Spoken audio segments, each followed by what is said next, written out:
Stone Soup by Marcia Brown. 3 soldiers trudged down a road in a strange country. They were on their way home from the wars. Besides being tired, they were hungry. In fact, they had eaten nothing for 2 days.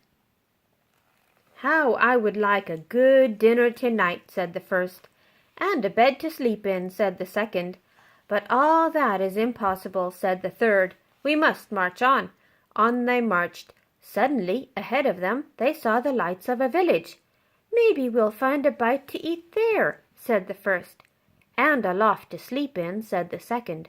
"No harm in asking," said the third. Now the peasants of that place feared strangers. When they heard that 3 soldiers were coming down the road, they talked among themselves. "Here come 3 soldiers. Soldiers are always hungry, but we have little enough for ourselves," and they hurried to hide their food. They pushed sacks of barley under the hay in the lofts. They lowered buckets of milk down the wells. They spread old quilts over the carrot bins. They hid their cabbages and potatoes under the beds.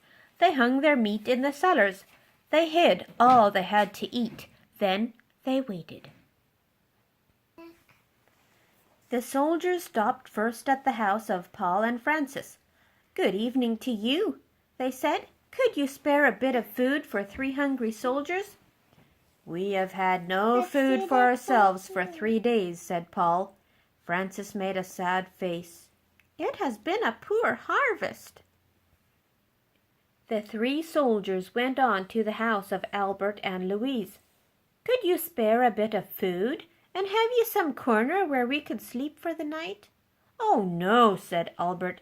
"We gave all we could spare to soldiers who came before you." "Our beds are full," said Louise. At Vincent and Marie's, the answer was the same. It had been a poor harvest, and all the grain must be kept for seed. So it went all through the village. Not a peasant had any food to give away. They all had good reasons. One family had used the grain for feed. Another had an old sick father to care for. All had too many mouths to fill. The villagers stood in the street and sighed. They looked as hungry as they could. The 3 soldiers talked together. Then the first soldier called out, "Good people!"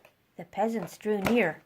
"We are 3 hungry soldiers in a strange land. We have asked you for food, and you have no food. Well then, we'll have to make stone soup."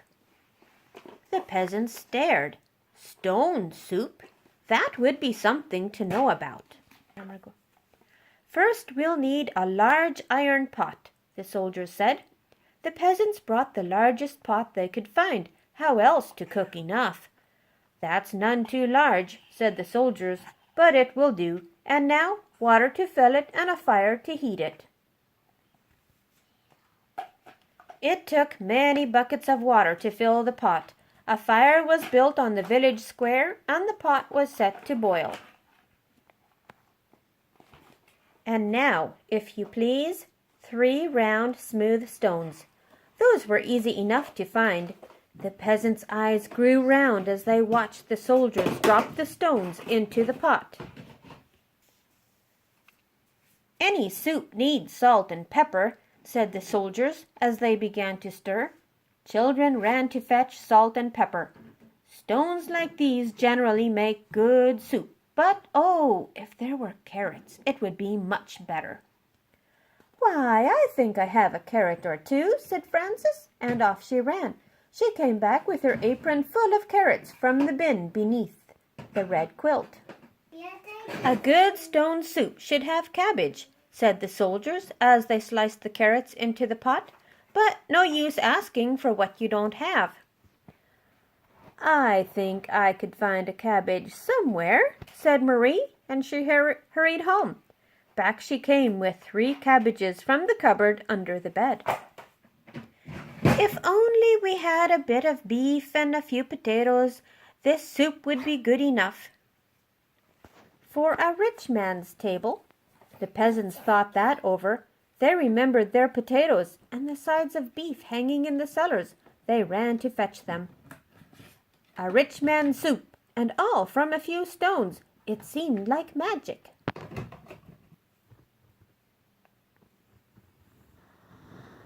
Ah, sighed the soldiers as they stirred in the beef and potatoes. If only we had a little barley and a cup of milk. This soup would be fit for the king himself. Indeed, he asked for just such a soup when last he dined with us.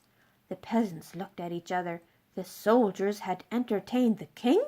Well, but no use asking for what you don't have, the soldiers sighed. The peasants brought their barley from the lofts. They brought their milk from the wells. The soldiers stirred the barley and milk into the steaming broth while the peasants stared. At last the soup was ready. All of you shall taste, the soldiers said, but first a table must be set. Great tables were placed in the square, and all around were lighted torches. Such a soup! How good it smelled! Truly fit for a king.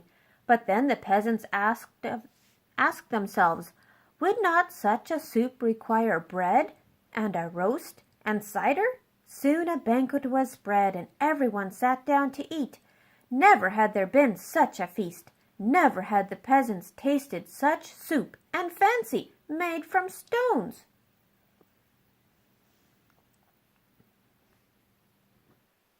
They ate and drank and ate and drank, and after that they danced.